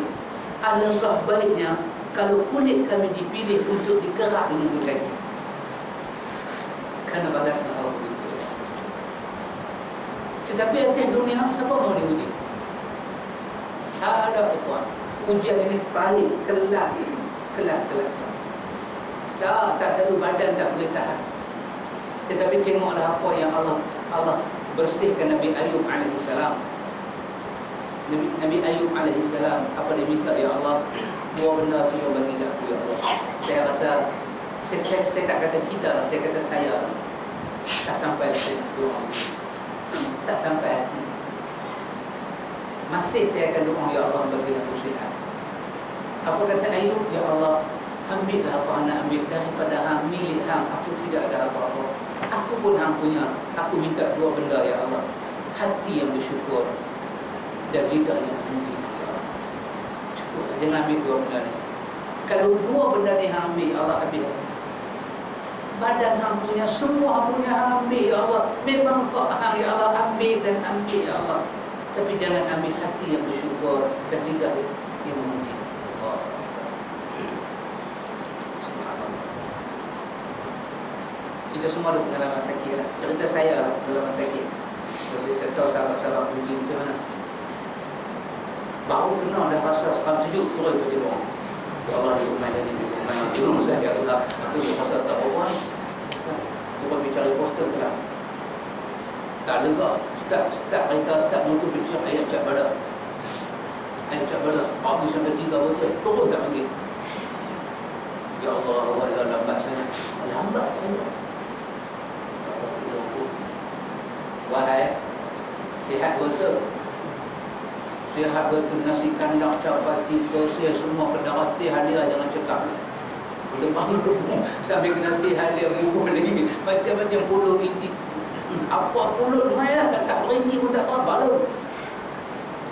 Badan tak boleh tahan. Dia main seram sejuk. Baru seram sejuk, bagi ayat badan. Tunggu berjumlah, ya Allah, di rumah dah aku rasa dengan berjumlah, ya Allah. Dah ada berhenti daripada Tuhan. Ya Allah, saya tak pernah lagi doa dan lepas ni nak mencuba doa. Tengok, nak mencuba. Kita tengok bahasa manusia. Tahu nak mencuba. Wahai doa bukan cuba. Hati kita takut dengan nak mencuba doa ni. Cuba doa ni. What you mean by kalimat cuba? Testing. Kau ingat apa lumayan hidup? Doa bukan cuba, doa keyakinan. Apa dia? Allah wa antum muqinuna bil ijabah. Kau doa hati kau yakin diterima. Testing. Ya Allah, aku sakit ya Allah, Engkau tak arhamur rahimin. Itu kasih Allah dalam surah Al-Anbiya. Tapi di hari akhirat esok, tengok macam mana tadi betul? Bahasa dia sembahyang bukan part time, sembahyang bukan sometime, sembahyang bukan gimana? Bahasa dia tu bagus. Paklongnya bahasa. Sembahyang bukan part time, sembahyang bukan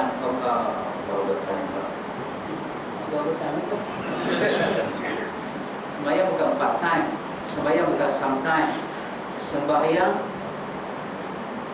on time.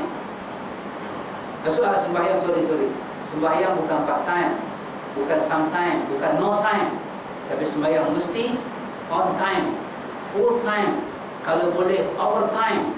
Kenapa? Kerana mati anytime. So, semua time. Nak repeat lagi sekali, dapat boleh. Dapat repeat. Tengok, betul. Kita jangan mencuba dengan Allah, terus kepada Allah. Kenapa? Mati. Yang kita saksi hati tanah kubur tadi. Apa? Itulah penghidupan. Kematian, mati dan kematian. Permulaan dan kematian. Jadi esok di hari akhirat, orang yang kena uji besar ni, ahlul balak kita panggil, mereka orang yang paling seronok. Lepas itu ulama menulis satu buku yang bernama apa dia? Bashir ayyuhal marid. Gembiralah wahai orang yang sakit. Gembira ya bashir. Maka sunnah kita jumpa orang sakit, pegang-pegang bashir ayyuhal. Gembiralah kamu wahai orang yang sakit. Apa yang gembira? Suami gembira. Ni dia je turun. Dia marah ada. Kita ada. Jangan salah faham. Kenapa? Quran kata wa basyir sabirin, gembirakan orang yang sabar. Gembirakan orang yang sabar. Orang yang diuji ada benda yang tak ada pada orang yang tidak diuji. Keserasian dengan Allah. Oh, siapa boleh rasa? Tawakal. Saya ingat kata-kata Ustaz Ahmad kepada saya, hanya orang yang bertawakal tahu makna tawakal.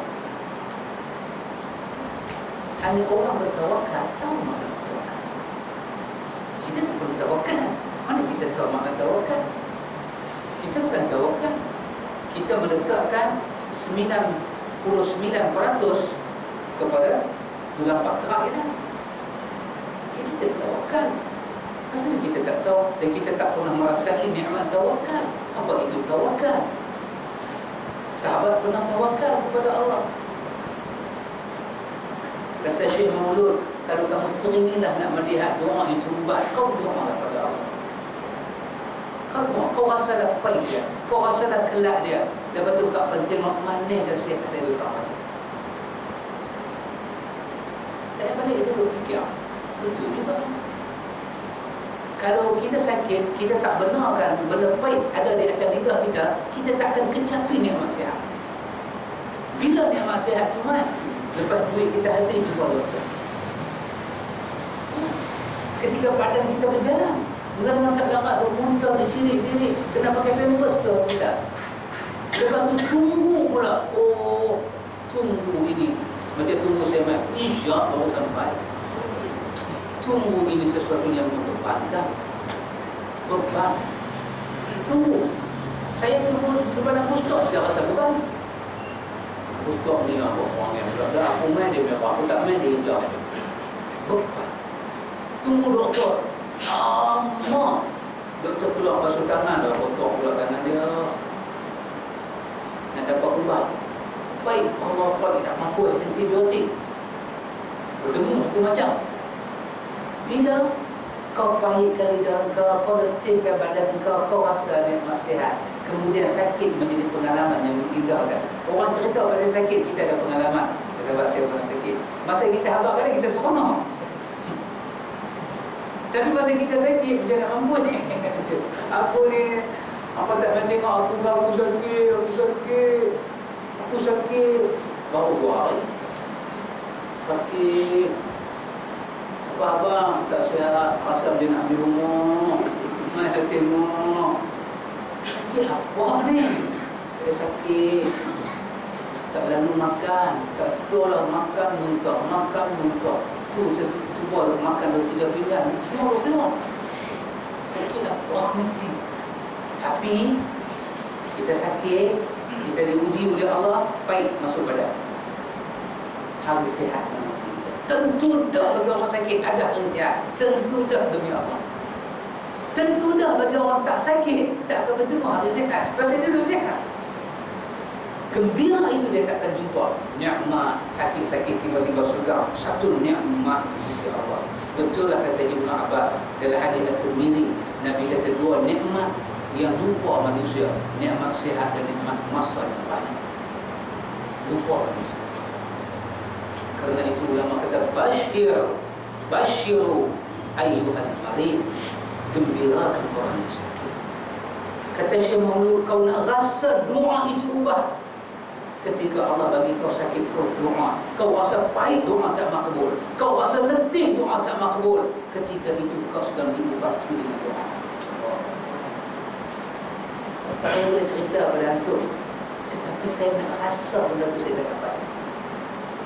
Saya teringin Allah bagi kat saya, teringin kat saya nak merasakan nikmat berdoa menjadi ubah. Maka saya latihkan diri saya seperti kata Syekh Maulud, kamu jumpa orang, kamu doakan.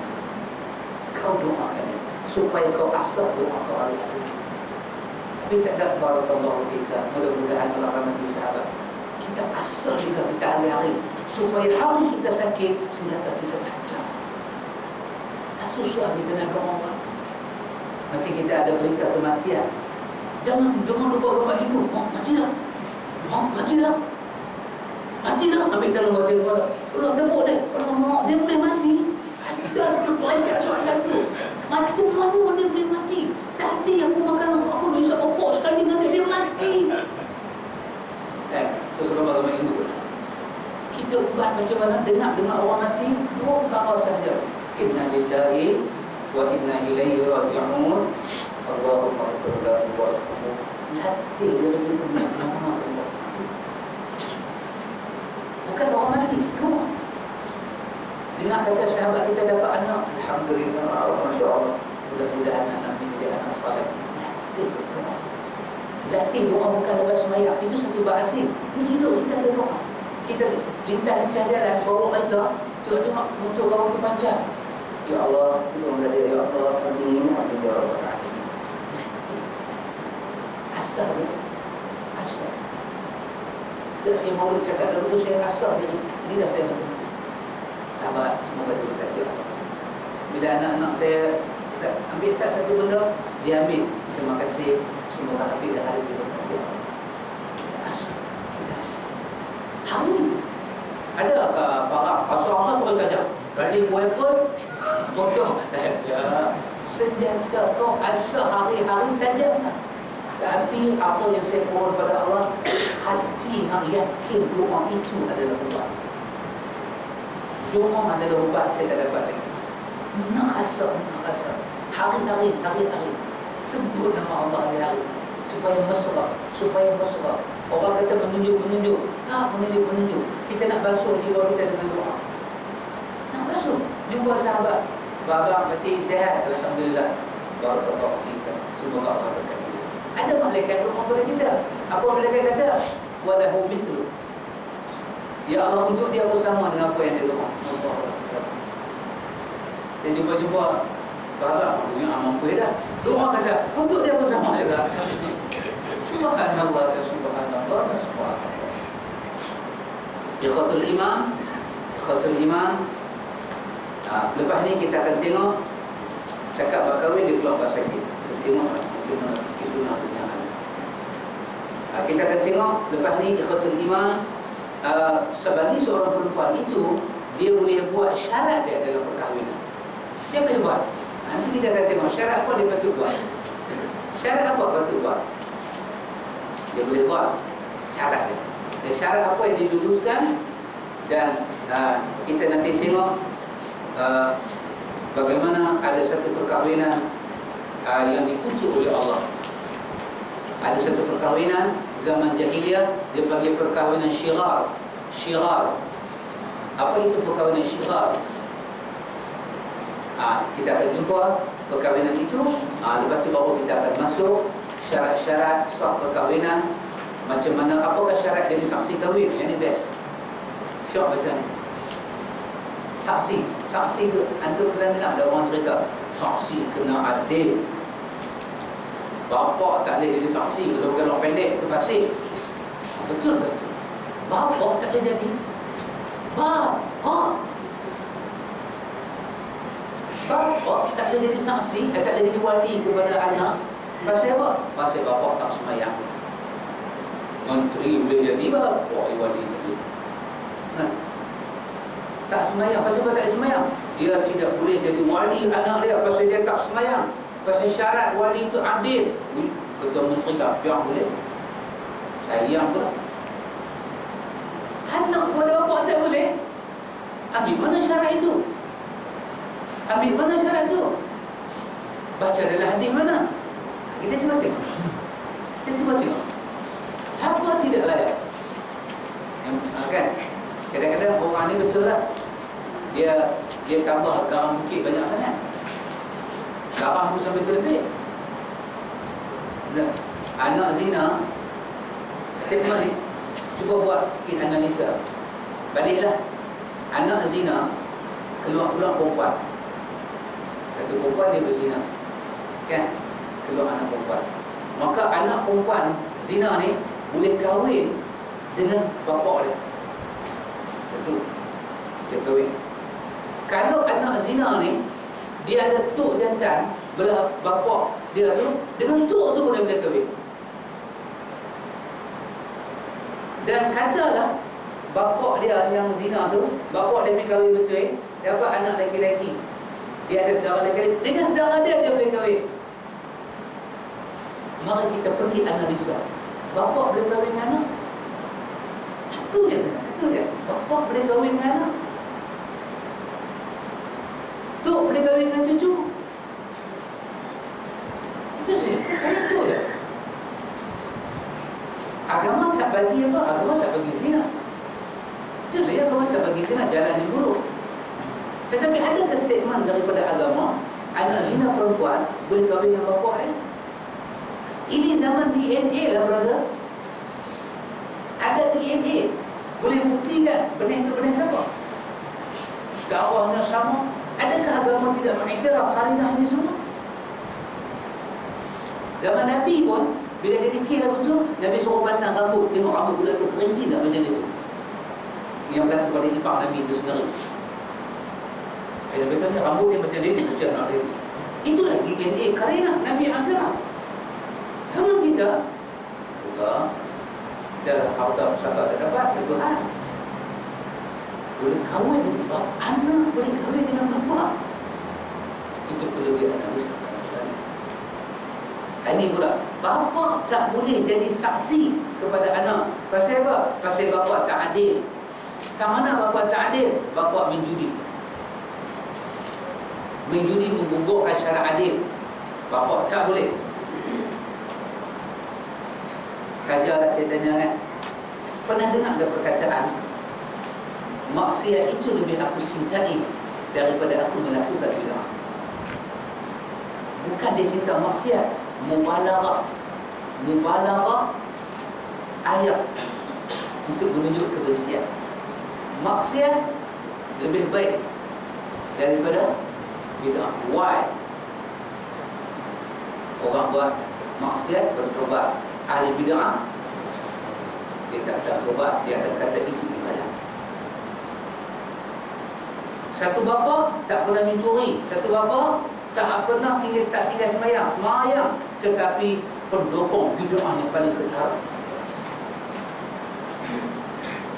Bukan kata semayang tasbih dia buat. Ada satu semayang nama sunat istinja pun dia balik. Lepas kencing kan, usalli sunatan istinja rakaat ini. Sunat istinja dia buat. Lepas tu pula dia kena sil baul. Apa itu? Bila kencing, khazan nak kencing lagi kan, usalli sunatan sil baul, rakaat balik lagi. Antara bapak ni dengan bapak pakai seluar pendek, yang mana lebih aula jadi wali? Oh, tidak boleh, seluar pendek ni fasih. Yang ni bid'ah ni. Saya cerita bahawa ni pada antum, orang boleh guna mimpi kata Nabi bersabda. Rasulullah SAW bersabda. Rumah dia pula hadir, mimpi, mimpi begitu baca. Ini kita akan tengok. Saya suka membaca ini, syarat-syarat jadi saksi. Suka membaca, tapi dah tak suka baca dah, all the time. Time is over. Kita akan tengok syarat-syarat berlakunya ijab dan kabul. Semoga diberi kesempatan, kesihatan dan kemudahan oleh Allah Jalla wa'ala. Subhanallahumma wa bihamdika, asyhadu an la ilaha illa anta, astaghfiruka wa atubu ilaik. Allahumma rabbana atina min ladunka rahmah wa hayyi lana min amrina rashada. Wassallallahu ala nabi Muhammad walhamdulillahi rabbil alamin.